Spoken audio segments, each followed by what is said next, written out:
Bismillahirrahmanirrahim. Assalamualaikum warahmatullahi wabarakatuh. Alhamdulillahirrabbilalamin. Puji syukur kehadirat Allah subhanahu wa ta'ala yang senantiasa memberikan kesehatan kepada kita sehingga kita bisa belajar bersama dalam mata kuliah manajemen kurikulum. Pada kesempatan kali ini, kami dari kelompok 2 yang beranggotakan saya sendiri, Zulma Mahirotunisa, serta teman saya Eki Yuni Kartika dan Vina Amalia Rahman akan mempresentasikan sebuah makalah dengan judul komponen-komponen kurikulum. Terdapat 4 komponen dalam kurikulum. Yang pertama ialah tujuan, bahan ajar, proses atau pengalaman belajar, dan evaluasi. Baiklah, saya akan menjelaskan poin yang pertama, yaitu tujuan. Alasan mengapa tujuan sangat penting dalam kurikulum ialah tujuan erat kaitannya dengan arah dan sasaran yang harus dicapai oleh setiap upaya pendidikan. Yang kedua, tujuan yang jelas dapat membantu para pengembang kurikulum dalam mendesain model kurikulum yang dapat digunakan, bahkan akan membantu guru dalam mendesain sistem pembelajaran. Yang ketiga, tujuan kurikulum yang jelas dapat digunakan sebagai kontrol dalam menentukan batas dan kualitas pembelajaran. Tujuan dibagi menjadi 4. Yang pertama, yakni tujuan nasional. Tujuan nasional adalah tujuan yang ingin dicapai secara nasional berdasarkan falsafah negara sebagaimana diamanatkan dalam Undang-Undang Sisdiknas. Yang kedua, tujuan institusi. Tujuan institusi adalah tujuan yang ingin dicapai oleh institusi pendidikan sebagai penyelenggara pendidikan.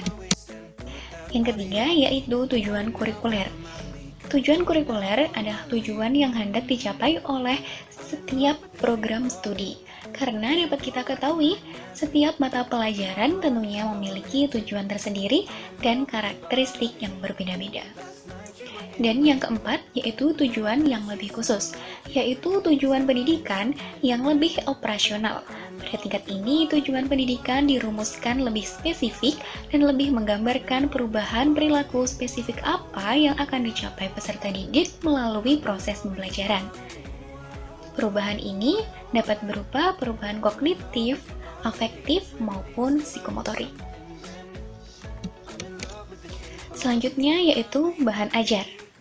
Secara singkat, dapat dikatakan bahwa bahan ajar merupakan suatu komponen yang berisi alat dan materi berupa bahan tertulis maupun tidak tertulis yang digunakan dalam proses pembelajaran yang disusun secara runtut dan sistematis sehingga siswa mampu menguasai semua kompetensi secara utuh dan terpadu.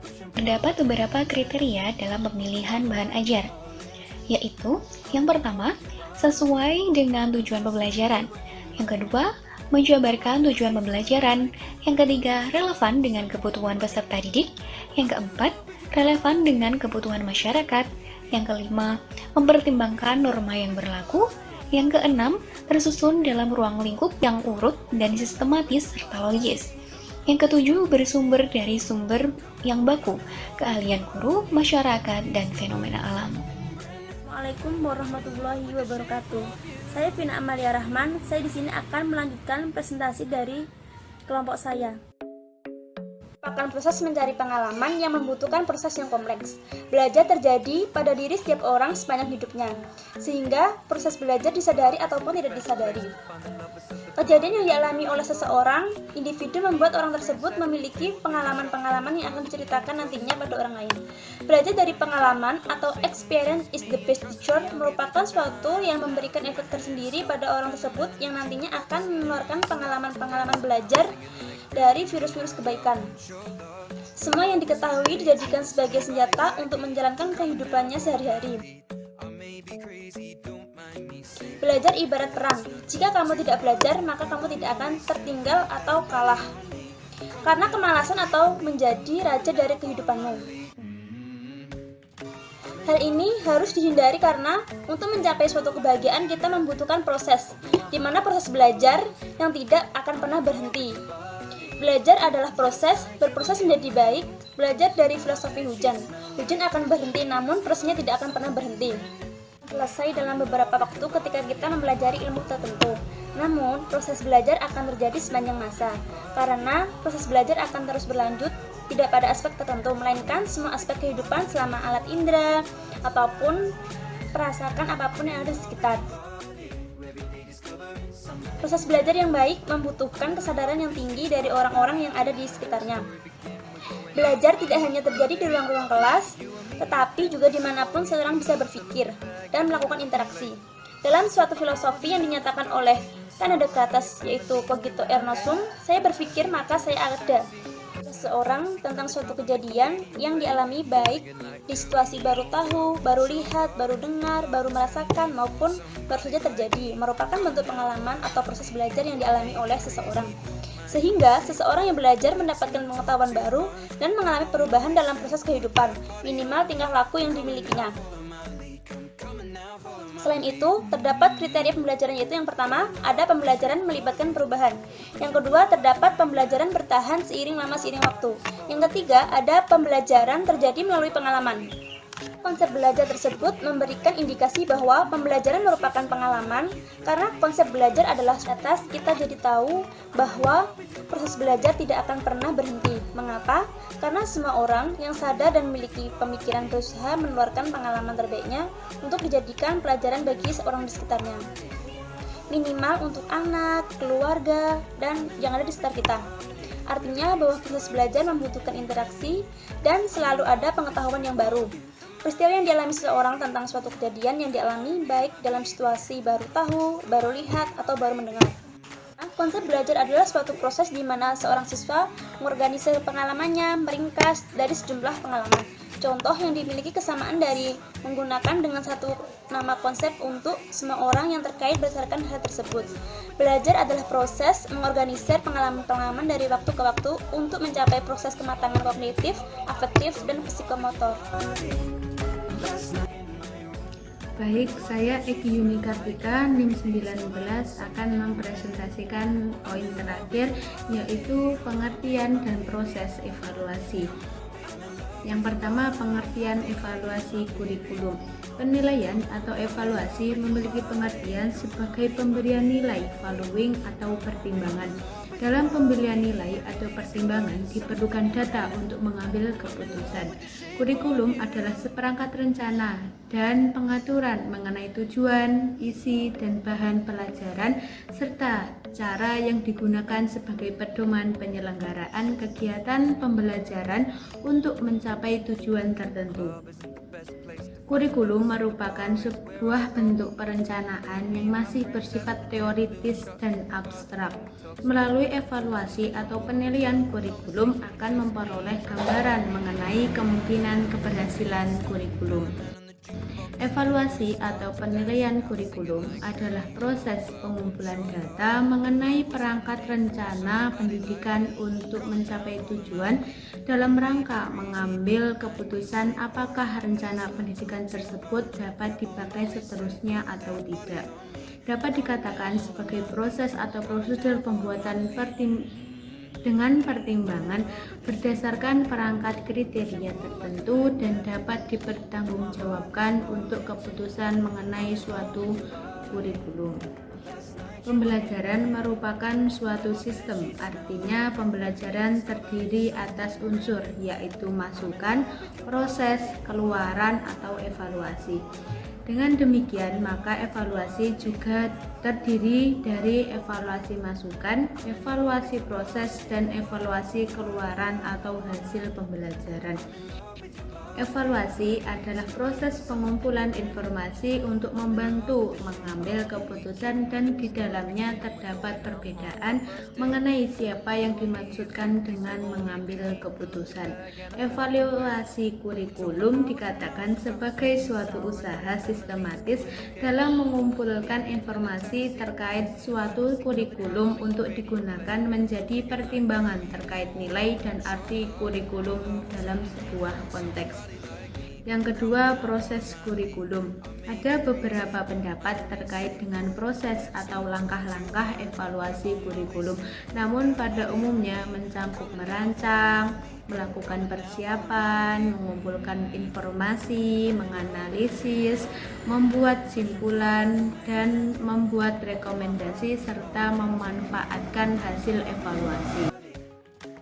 Sementara itu, menurut ahli Hermana Simantri menjelaskan bahwa tahapan pelaksanaan evaluasi kurikulum ada 10 tahap, yaitu yang pertama mempelajari program, yang kedua menuliskan latar belakang atau alasan mengapa melakukan evaluasi kurikulum, yang ketiga menentukan apa yang ingin diketahui dan menuliskan pertanyaan evaluasi, yang keempat menentukan informasi yang perlu untuk menjawab pertanyaan evaluasi, yang kelima merancang evaluasi, yang keenam mengumpulkan informasi atau data, yang ketujuh menganalisis informasi atau data, yang kedelapan merumuskan kesimpulan, yang kesembilan menginformasikan hasil, dan yang kesepuluh memanfaatkan hasil untuk membuat keputusan mengubah atau melanjutkan program.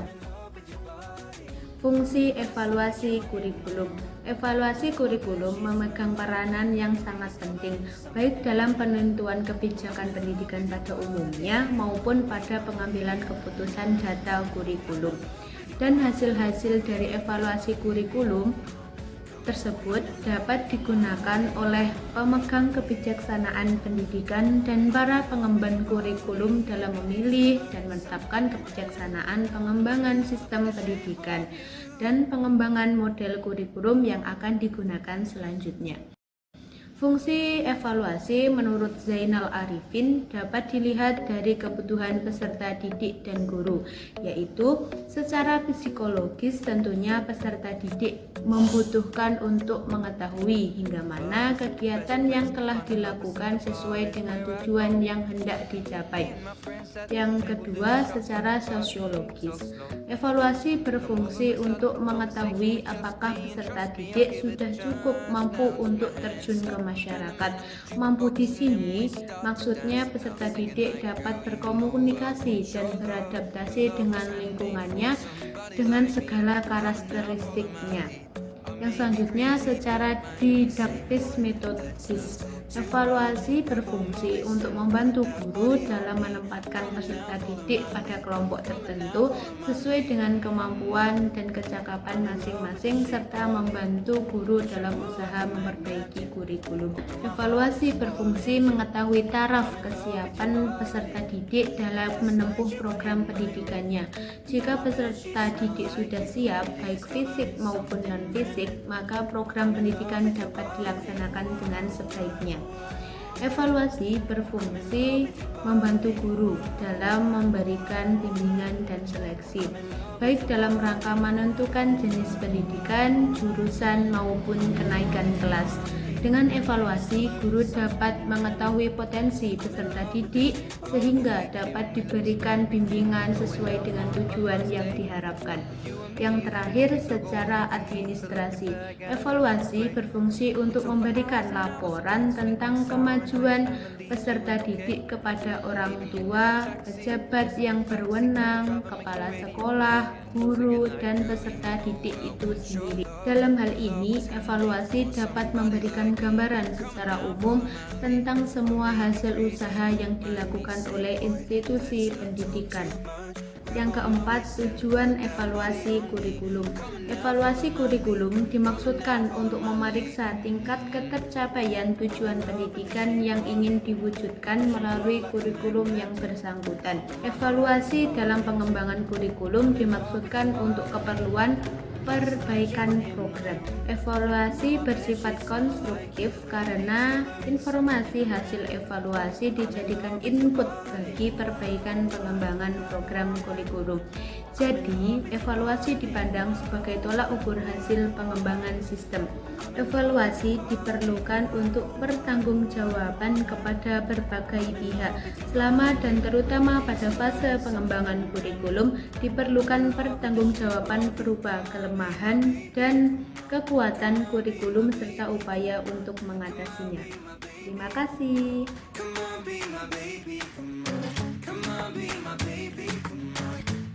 Terima kasih telah menyaksikan video kami. Jangan lupa like, comment, subscribe, dan share video ini. Semoga bermanfaat. Wassalamualaikum warahmatullahi wabarakatuh.